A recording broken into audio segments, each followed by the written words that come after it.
Today, we're gonna do pillows, or specifically, I'm gonna make a pillow sham. A pillow sham is a pillow cover, I guess. I guess you could call it a pillowcase. But specifically, I'm gonna make the kind that overlaps in the back. So there's no zippers, no nothing. Just fabric and thread. Let me show you what this looks like because I have some examples of pillows. So this is how the pillow sham works. See? There's actually like another pillow underneath there. I love you, Michael, but you should have made pillow covers. So first, let me talk about the reason I don't like this. Okay, this is a pillow, and it's just a box of fabric filled with stuffing and sewn shut. And I don't like it because I can't wash it. I have a cat. I am a living human being who goes outside. I get dirty. My cat gets dirty. My house gets dirty because I live a life. I want my pillow covers to be washable. So this is what I'm interested in.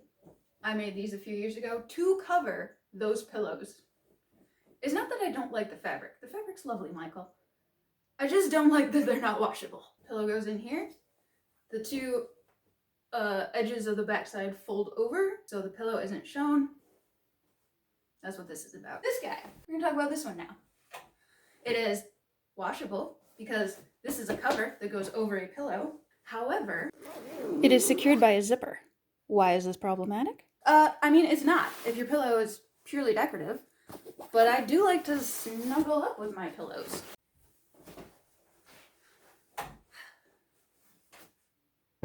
I'm gonna make a pillow sham that fits this pillow. And I'm gonna show you how.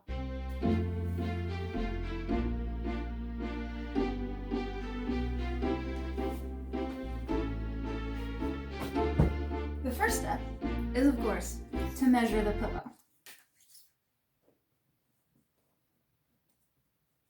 This pillow is 16 inches by 16 inches. Most decorative pillows are square, but they're not all square. This pattern applies to both square and non-square rectangles. If your pillow is not a perfect square, you will have to be more careful about making sure that you have your pillow in the correct orientation every time you use it. We want our pillow cover to be a little bit bigger than the pillow itself so that it can easily go over and it doesn't look like it's like trying to like rip itself out Hulk style. I plan on using my serger, so I don't need a ton of seam allowance. If you are going to do some sort of fun edge finishing with your straight stitch machine, then you may need more seam allowance. I'm gonna go with, let's do some math here. For a pillow that is 16 inches square, your pillow may or may not be square. If your pillow is not square, then you will have two measurements, not one. Okay, for this 16-inch square pillow, we want a 17-inch cover with a 1/4 inch and a 1/4 inch seam allowance on each side, which means that the square we cut out is going to be 17.5. So 17.5 by 17.5. Because, you know, 1/4 inch on the top, 1/4 inch on the bottom, 1/4 inch on this side, 1/4 inch on that side. Okay, got it? 17.5 by 17.5. Then, for the back, we want the cover to cover about 2/3. So there'll be a third of overlap, and then another third, which 17 doesn't nice and neatly divide by 3, but 18 does, and it's 6. And 6 is a nice, solid whole number that's easy to work with. So, times 2 is 12. So this is going to be our finished horizontal measurement. As you can see on my pillow, as you can see on my original pillow cover, I have a really fat hem allowance. It does not need to be so fat. If you wanted fat, go ahead and do that, but it doesn't have to be. So based on the current width of my fabric, which is about 28 and a half at the widest part, means that we can have a maximum horizontal distance of 14 and a half. This finished size of 12, we're going to have, not 14 and a half, 14 and a quarter. Okay, yes, 28 and a half divided by 2 is 14 and a quarter. That's how this works. Okay.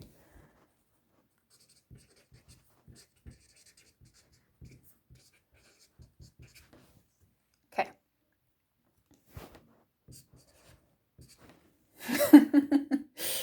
So, on top of, after, yes, what are the words? So if we can maximum cut 14 and a quarter, and then we're going to have a 1/4 inch is our seam allowance on like the outer edge. Then our hem is going to be 2 inches. But that's the maximum amount that is able to be hemmed. So I'll probably end up turning the edge under like maybe 1/4 inch, maybe a little more. But yeah, that's what I'm going with. And of course, this is the horizontal measurement. The vertical measurement is gonna be the same as this because obviously it has to match.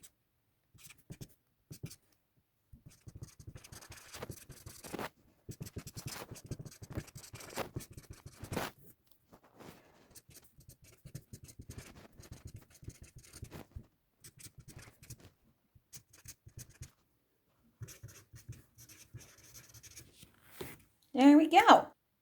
Those are the measurements that I'm using for my pillow. So let me talk for a moment more about if you have a pillow that is a rectangle, not a square, then you will have two measurements here. You'll have a vertical and a horizontal.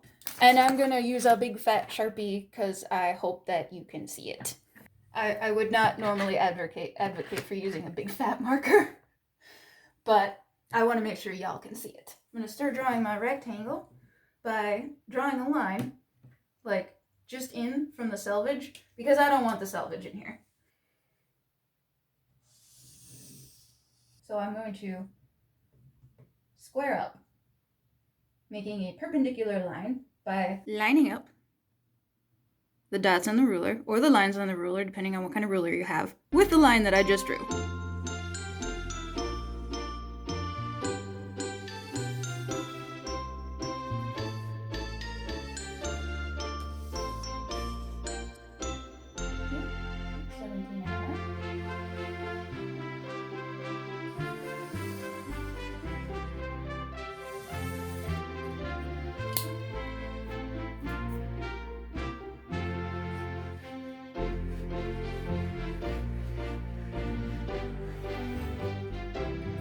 What do I do with this? In all honesty, this excess is probably going to end up cleaning the bathroom.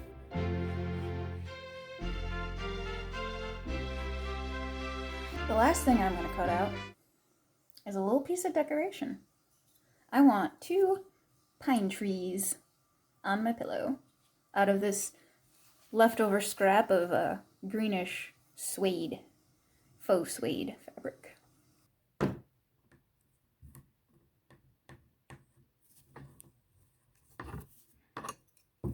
This cookie cutter is like sorta supposedly symmetrical, but it's maybe slightly imperfect because it's metal and I have used it for like cutting out cookies before. So it may not be perfectly symmetrical. Therefore, I like to fold the fabric into 2 and cut them out together so that if they are slightly asymmetrical, at least the pillow will be symmetrical because then they'll have a left and a right instead of 2 lefts. I did end up putting a second pin in it because I really, really do not want them to shift around on me. Now we have 2 little trees. I actually think I like the idea of putting them in the bottom right corner together. Close, but not touching, because I am going to be stitching all around the edge with the narrow zigzag. Cover the edges. See? They're like symmetrical with each other, but the trees themselves are not symmetrical. And is that because of the cookie cutter, or is that because of the way that I cut them? Doesn't matter.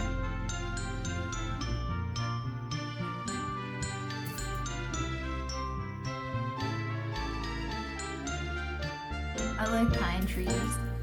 I like being in the woods. I don't really have a like cool green color, but I think the teal is gonna look better than the Kelly green. This is the stitch on my machine that I'm going to use, but instead of having it be the full number 6 across, I'm gonna bring it down a little bit. I think 3.5. I'm gonna just do a little test on the scrap to see if I like it.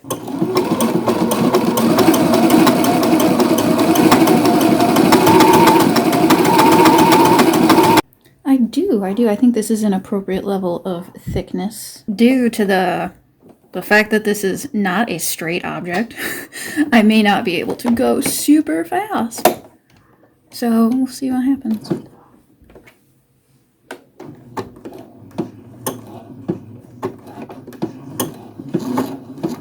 On my foot, there are 3 lines, and this center line here, I am doing the best I can to make sure that the edge of my faux suede fabric is lining up with that line so that it's in the middle of my stitching.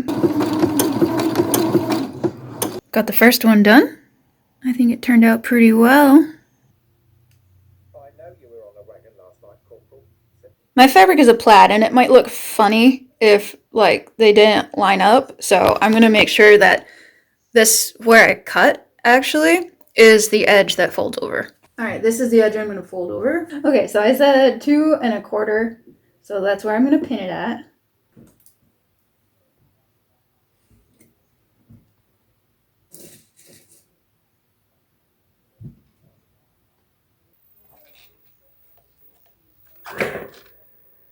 I am also going to tuck under a little bit here that I wanted to have so that I don't have a, exposed raw edge here.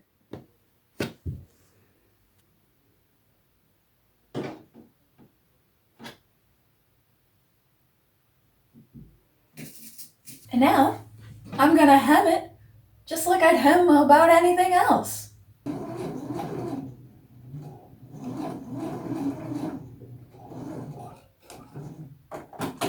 By which I mean, I'm stitching really close to this folded over edge here.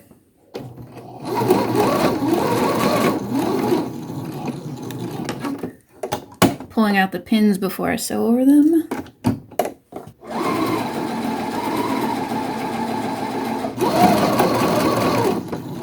Just generally trying to keep a straight line.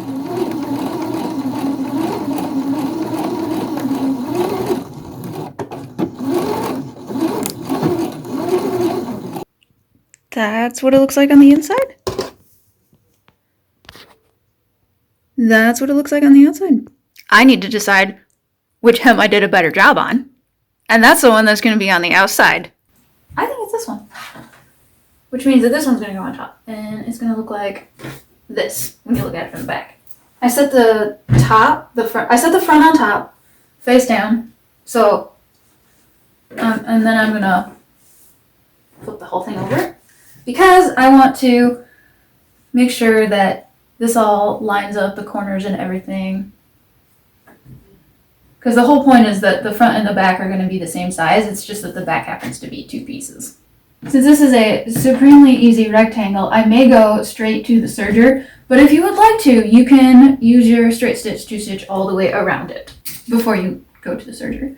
If you use the serger at all. That's a personal decision. There are other techniques other than serging to finish the edges.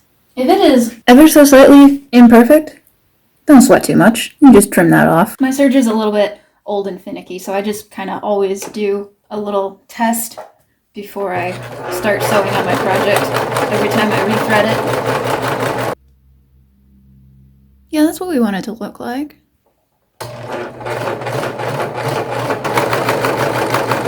try not to serge over your pins. Like, not only is it like a waste of a pin to break it like that, but it could harm the machine.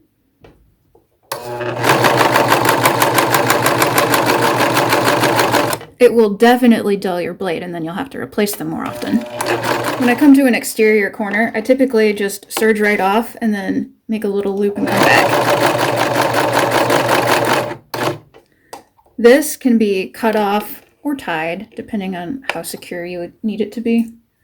Serging is often pretty secure by itself, but I get it. Sometimes you need a little more. You can tie it in a knot, it's fine. Overlap is coming up. I'm checking to make sure that my fabric is taut, so it doesn't get a wrinkle or a pucker in it.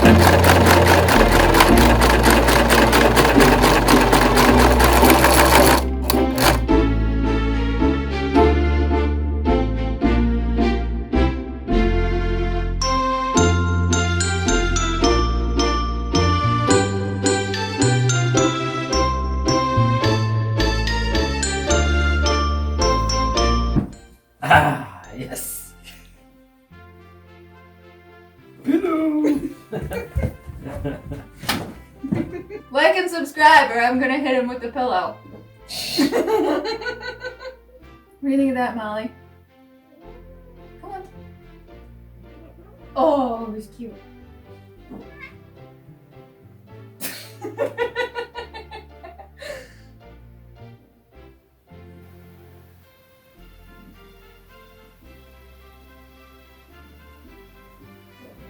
Still recording? I have a cat on my lap. I can't get up. Yeah.